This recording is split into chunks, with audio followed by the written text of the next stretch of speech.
Since launching Blackboard, our online training delivery system, Training Services section has posted several lessons dedicated to structure fire topics. The lessons have given us field personnel opportunities to discuss the science of fire behavior. Last month's drills included UL and NIST research on flow path and why controlling the door is so critical. Our battalion wet hose lays gave us a hands-on experience with these concepts. If you're like me, an individual assigned to the field, you're thinking, what will TSS post next? Is there more research showing how we should fight fire differently than how we previously trained? The answer to this question is yes. Let's discuss this structure fire. Fire showing from the front of what looks like a single-story, single-family dwelling. You are first on scene. There are many decisions that must be made to ensure the incident priorities of life, incident stabilization through fire control, and property preservation are addressed. Let's focus on one of the first decisions. Where is the initial line best positioned to address all three incident priorities? There are basically two options. Position the line closest to the fire and flow water to take the heat out of it, or two, take your line to the side or to the rear of the house, force entry, and move from the uninvolved portion of the structure to the area involved with fire. There is good reason for each decision. Getting water quickly on a fire keeps it from getting larger, or making your way into the structure from the uninvolved area may allow victims to get out sooner. However, there are consequences to these decisions. Making the wrong decision can create a flow path for the fire to grow faster and put victims at firefighters' risk. The first option is the quickest way to cool the fire in the picture and address all incident priorities effectively. The phrase uninvolved to involved is significant and requires more discussion. Over the years, we have used this to describe how we fight most structure fires. But why? It's probably due to another phrase we have come to use often in structure firefighting. The phrase is pushing fire. We say we work from uninvolved to involved to prevent pushing fire further into the structure, which could result in causing more damage and jeopardizing more life. But recent research by UL and NIST indicates that fire cannot be pushed by a hose stream. If we flow water into a window at the ceiling above the fire, we will cool the environment and prevent the fire from growing. This technique is often called hitting it hard from the yard, transitional attack, or softening the target. It doesn't matter what we call it, we just need to know that this tactic slows the fire growth and increases victim survivability. Let's watch this video taken from a lecture given at the recent FDIC 2013 by UL's Steve Kerber and Dan Madrikowski of NIST and the members of the FDNY. Let's put water in the window. You pull up to this fire right here. Kitchen window right next to the front door. Give it a shot of water in through the kitchen windows before you go in through the front door and see what you do to conditions in the rest of the structure. We saw that we had that railroad flat, right? So do we make conditions in those back rooms worse because water went in the front? Water goes in, directed at the ceiling. Trying to get that fire to move back into the floor, make things worse.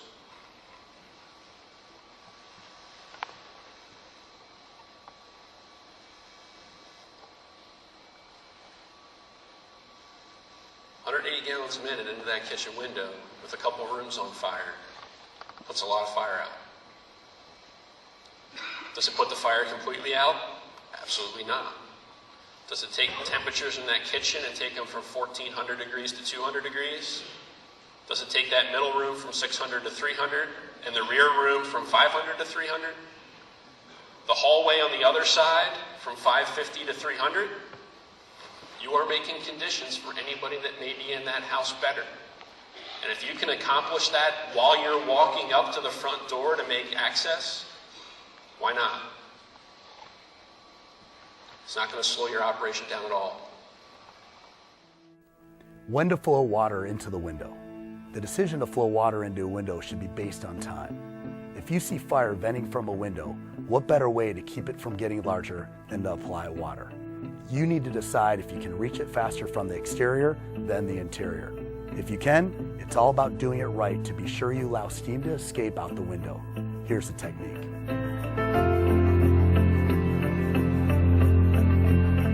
flow water using a straight stream pointed on a steep angle at the ceiling. This technique allows for the water to enter the structure through the window opening while allowing enough space for the steam to exit the same open window. Providing an area of the window where the steam can exit is critical with this technique.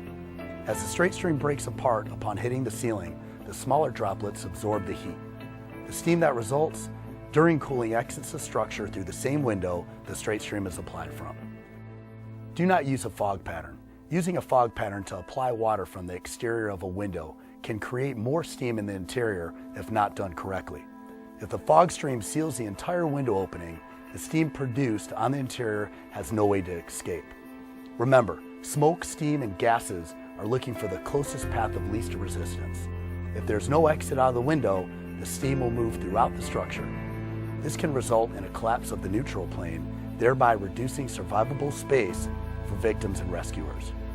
Applying a fog stream into a window may be appropriate at times. If there are no lives needing rescue and no firefighters inside, this may be your tactic of choice. Every fire is different. Be sure you have the facts before you apply your tactic. Applying a few quick bursts of water from the outside can at times keep the fire from rapidly moving toward flashover. This can be done while crews enter the structure to search for victims and keep the fire from moving into other occupied areas. Don't think of this as a defensive tactic. It's not. Quickly bouncing a straight stream off the ceiling from an exterior position is an offensive tactic. You are cooling a fire that would otherwise be allowed to grow exponentially. Exterior water into the second floor. So now we've got a flashed over room on the second floor, right above the front door. If you were to give that fire a little bit of water before you went through the front door, what would you do to conditions inside? That's what we're looking at. Your views in the top there, you're looking at water. And again, you see the rotation and the breaking of the straight stream. The only guidance we gave them was put water where you see fire. So the stream got broken up, which became a learning thing for us as well, that how you apply that stream can be extremely important as to where that steam winds up going. In this case, you actually saw a little bit of burp of steam out through the front door on the first floor because you took a flow path that wanted to come out, and by the air entrainment of rotating that stream, capped it. So essentially you shut that window with your water. Steam's got to go somewhere, and it came out through the front door. We've subsequently done other experiments where if you hold that straight, you try and get as low into that windowsill as possible, take a steep angle, get that straight stream in through that window, you can actually allow that window to continue to act as an outlet instead of sealing it up like you would if you were to use a fog stream or rotate rapidly a straight stream. So here's what we did to the temperatures in the bedroom and the hallway. The bedroom dropped at the ceiling from 1,000 to 200. At the floor, if you had a victim on the floor, you'd be looking at 400 to 150. Not survivable to begin with.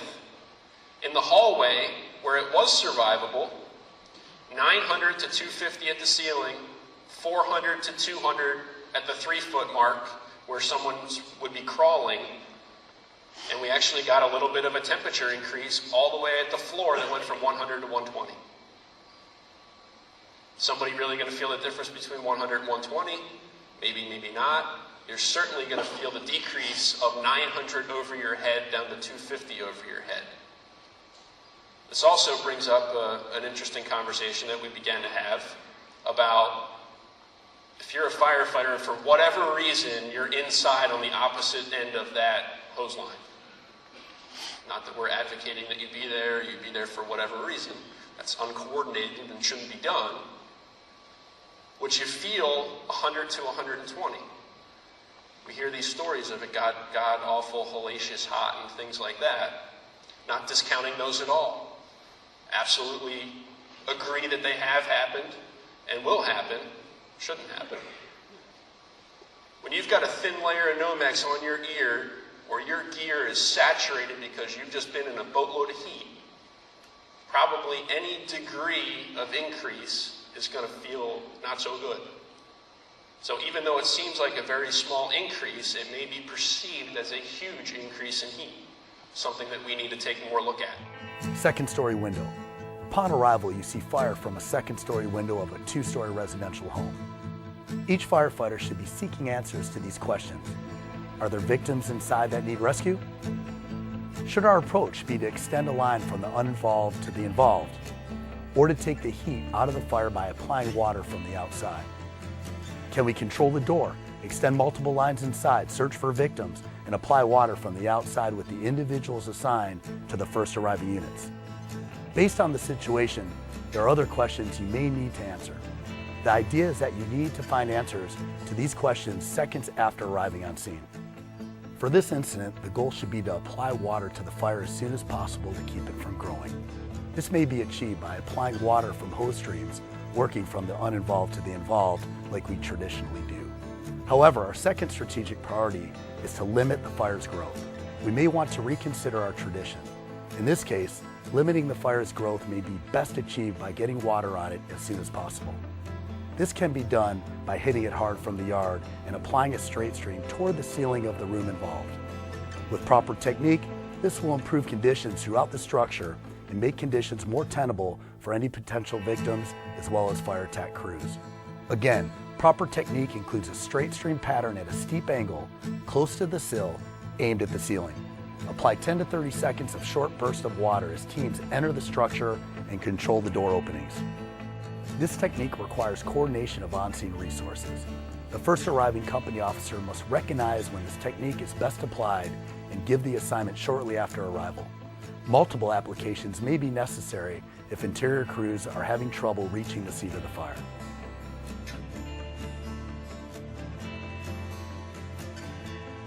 Although we don't respond to many basement fires in Los Angeles, this doesn't remove the fact that they are dangerous and we need to be prepared on how to fight them.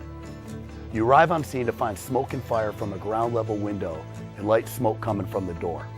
Life is always our priority. Next is limiting the fire's growth. Basement fires are dangerous for many reasons. The first being firefighters are forced to fight them from an uphill position. This is no different than having fire below you while on an in-turn of a mid-slope road on a brush fire. Basement fires are watch-out situations in structure firefighting. Your uphill position puts us directly in the flow path. The questions are, how do you create survivable space for victims and rescuers and limit the fire's growth when in this disadvantaged position? And how do we prevent excessive steam buildup from collapsing the neutral plane? UL's recent study on basement fires provides some tactical recommendations. Their research indicates that exterior water application into the basement window will not push fire throughout the structure. Exterior water application during a basement fire will in fact improve conditions throughout the structure. If structural integrity allows for it, exterior water application provides interior attack crews a more tenable environment to gain access to the basement to extinguish any contents that are still burning. Now let's look at the UL study that supports this tactic.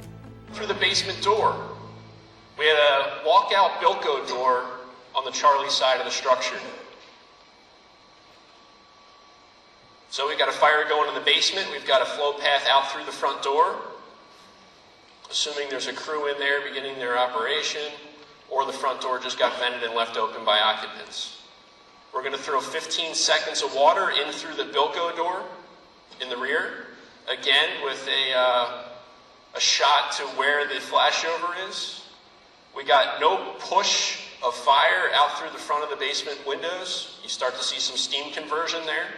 What used to be fire is now steam. 15 seconds of water. They gave it a quick shot. They put the gases out.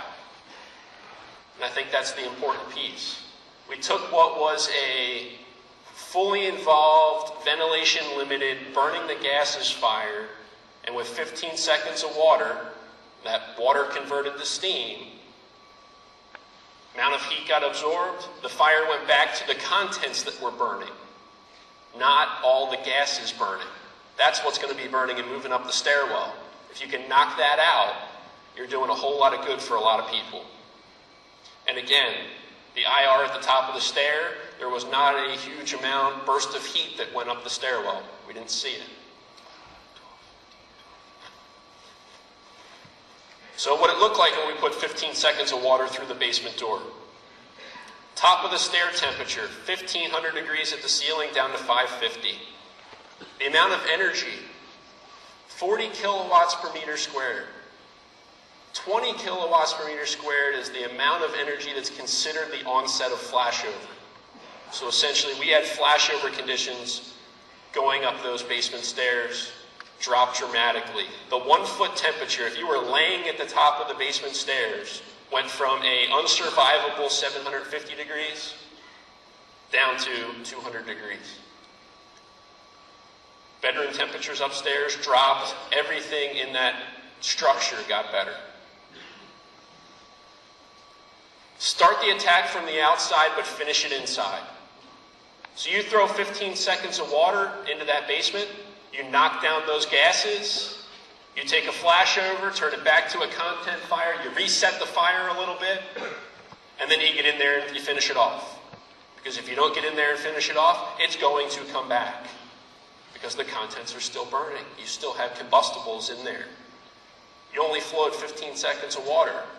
So 180 gallons a minute, you put 45 gallons of water in there in 15 seconds.